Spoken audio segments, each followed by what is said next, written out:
So Biden is showing signs of further cognitive decline. Thanks for the welcome back to North Carolina, Gov. I appreciate it very much. I also want to mention Congressman Deborah Ross. Where's Deborah? I just had my picture taken with her. Potentially maybe dementia. He said, I got it mixed up. That's probably why she left. No, all kidding aside. Anyway, she couldn't be here, actually. That's not true. I got it mixed up. And she has, she fights very hard for the people of this district, and she's up in Washington right now. This has certainly raised some eyebrows, and everybody on social media slams Biden's mental sharpness, or maybe better yet, lack thereof. She couldn't be here, actually. That's not true. I got it mixed up. We should really be used to this by now, though. Biden just doing what Biden does. You know what I'm saying? She couldn't be here, actually. That's not true. I got it mixed up. Appointed into power by former President Barack Obama, U.S. Attorney Fani Willis likely conceding improper relationship happened with race defense. And Michael Moore said Willis's defense missed the mark and she should remove herself from the case. But it's only getting worse because the death tax is yet another way to strip Americans of all they have and what can only be described as the greatest wealth transfer in history. Plus, a stealth inflationary cost is already hitting corporate profits and consumer wallets. And House Armed Services Committee Chairman Mike Rogers, a Republican from Alabama, Roll Tide, said he spoke privately with Austin, who failed to provide candid and complete answers. Now, Defense Secretary Lloyd Austin called to testify before Congress about secretive hospitalization, but only adding to the list of deficiencies that this administration is riddled and plagued with. The latest breaking, Biden admin failing to track Chinese ownership of U.S. farmland. An urgent warning, a massive alert happening right now. Government watchdog. And top Republicans are all saying, we cannot allow foreign adversaries to influence our food supply while we stick our heads in the sand. But wait, there's more. Watch this. Oh my God, it's on fire. This is such a startling and frightening sight captured on camera. Watch as this Atlas Air Boeing cargo plane was filmed suffering critical engine malfunction before it was forced to make emergency landing in Miami. Look, you can see the plane catches on fire as it's flying through the air, dropping smoldering shrapnel and falling debris onto cars, houses, and possibly innocent people just out and about. Flames seen shooting out of a Boeing 747, prompting an emergency landing in Miami.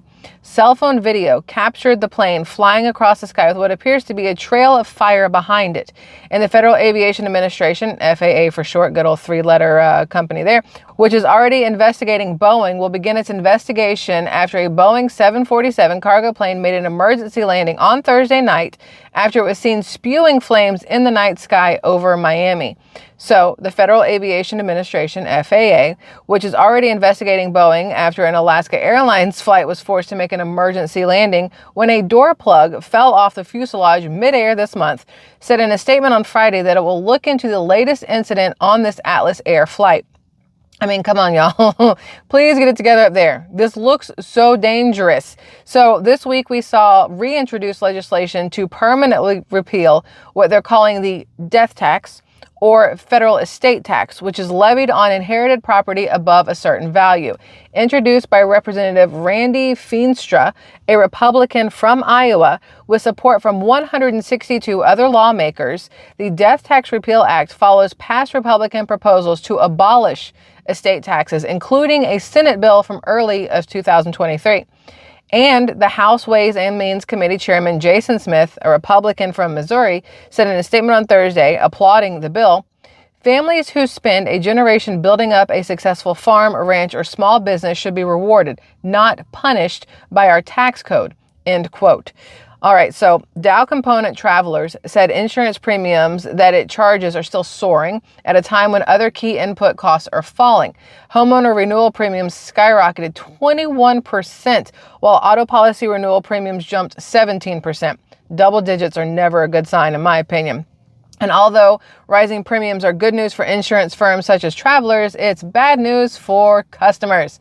Corporate profits are being impacted by stealth inflationary costs, specifically in the form of rising insurance premiums. Travelers, a Dow component, reported a 14% increase in premiums on business policies just in the last quarter. And like I said, and confirmed by a lot of you already who have left comments on last videos, homeowner renewal premiums rose by 21% and auto policy premiums increased by 17%. But despite the higher prices, demand for insurance remains strong, with travelers noting high retention rates and significant increase in new business. However, the rising premiums pose a challenge for customers, both those billion-dollar companies and people too. The impact of soaring insurance costs is evident in companies like freight shipper J.B. Hunt, which incurred a $53 million charge in the latest quarter related to higher insurance and claims expenses. Now, J.B. Hunt experienced substantial increases ranging from 50% to 60% in premiums as it reset them for 2024. And the chief financial officer attributed inflationary pressures to these premium hikes, emphasizing that claim costs are a significant driver of inflation for the company, which will be passed on to you and I in the form of higher prices and more inflation that the CEO agrees with and warns everybody to get their pocketbooks ready, because these inflationary costs ultimately get passed on to customers and consumers in the industry and across the board. The weakened American consumer seems to be all part of their overall goal and agenda, which then leaves the door wide open for foreign investors and entities to step in and capture more of our land and gain greater control of this country. 1 out of every 3 rows of soybeans you see out here goes to China. Replanted or are insect resistant. The theft of seed technology forces companies to charge American farmers more to recoup losses. The theft also lessens China's reliance on U.S. farmers, like 6th-generation Iowa farmer Suzanne Shearborn. She says Congress needs to act firm but fair against China, keeping in mind they are America's top soybean and corn customer. So the Biden administration is failing to properly track foreign ownership of U.S. farmlands and doesn't appear to have a plan to begin tracking that data either. And according to a Government Accountability Office, GAO for short, report detailing the findings of its investigation, the Department of Agriculture, USDA, has failed to consistently share timely data on foreign investments in U.S. agricultural land as required under the 1978 Agricultural Foreign Investment Disclosure Act, AFIDA for short. Further, Pentagon officials told investigators, according to the report, that USDA needs to regularly provide more up-to-date and specific AFIDA data, adding, sharing current data could help increase visibility into potential national security risks related to foreign investments in U.S. agricultural land and how the USDA implements AFIDA across field offices and headquarters, but its processes to collect, track, and report key information are flawed. Yesterday, we were at the Congressional Select Committee on CCP's field hearing here in Dysart, Iowa. It was a roundtable where they also discussed the national security risk that China could pose if they use this technology, reverse engineering these seeds to attack our own crops. But finally, the government watchdog agency's review of AFIDA data found the USDA has published errors, such as reporting the largest landholding associated with China twice. Congressional Western Caucus Chairman Dan Newhouse, a Republican from Washington, said, "This report confirms one of our worst fears, that not only is the USDA unable to answer the question of who owns the land and where, but that there is no plan by the department to internally reverse this dangerous flaw that affects our supply chain and economy. And food security is national security, and we cannot allow foreign adversaries to influence our food supply while we stick our heads in the sand." He continued to say, "I will, in my capacity as a member of the Select Committee on the CCP, chairman of the Western Caucus, and as a member of the House Appropriations Committee, be working to introduce measures aimed at fixing USDA's internal reporting and data management to identify to Congress and the American people exactly who is investing in the over 40 million acres of U.S. farmland reported to have ties to foreign actors." What keeps me up at night is, if they're stealing our seeds and they're reverse engineering to know what makes them hardy, what makes them drought resistant, what makes them pest resistant, what's to say they couldn't turn that around on us? Our food supply is sacred. It's a national security issue. And in recent months, Republican lawmakers and local leaders nationwide have increased scrutiny on land purchases by foreign investors. The increasing number of land purchases has sparked concern that foreign companies and investors, particularly those from China, may be establishing a stranglehold of key U.S. food and energy supplies. Said it time and time again. The USDA's most recent data suggests that as of 2021, foreign investment in U.S. agricultural land grew to approximately 40 million acres. Additionally, Chinese agricultural investment in the U.S. increased tenfold between 2009 and 2016 alone. So who knows just how much they own now that it's 2024.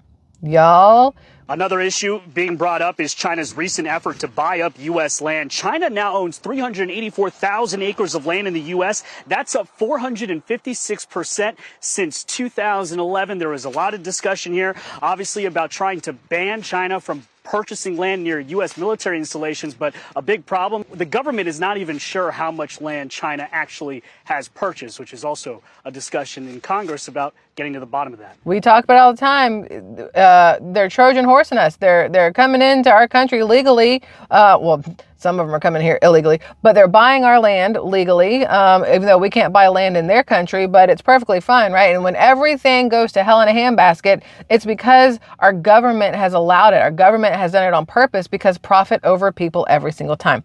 Thompson and Comer said in a joint statement, growing foreign ownership of U.S. farmland, particularly by China, poses a direct threat to our food security and national security. And safeguarding our farmland and food supply requires a whole of government approach, and we will continue to work with the impacted agencies, related committees, and leadership to continue our robust oversight and to identify legislative vehicles to address the findings of the GAO report. But also, a subsidiary of Chinese green energy firm Goshen High-Tech purchased 270 acres of land, including some zoned for agricultural use, in Green Charter Township, Michigan, here in August. The land is slated to be used to build an electric vehicle company, battery component factory, but is located within 60 miles of military armories and within 100 miles of Camp Grayling, the largest U.S. National Guard training facility in the country. Which seems to me, if the USDA isn't on top of it, then at least the DOD would be, right? You would think, or not. But now we must ask, what all secrets have they been hiding, or what information have they been selectively withholding, even from inside their own administration and government? I swear they must not really get much done over there in Washington. But now, Defense Secretary Lloyd Austin has been called to testify before Congress about his secretive hospitalization. House Armed Services Committee Chairman Mike Rogers, a Republican from Alabama, Roll Tide, said he spoke privately with Austin, who failed to provide candid and complete answers. Defense Secretary Lloyd Austin has been called to testify before congressional lawmakers to explain his secretive hospitalization earlier this month. So, our national security is at risk and our food supply. Boeing jets are either falling apart in midair or spontaneously combusting. Biden doesn't know which way is up or his left from his right, but thinks he is fit to run for a second consecutive term. And the Obama-appointed Fani Willis just continues to miss the mark after one inappropriate relationship after another and ignores the suggestions from those familiar with the matter to just remove herself from the case.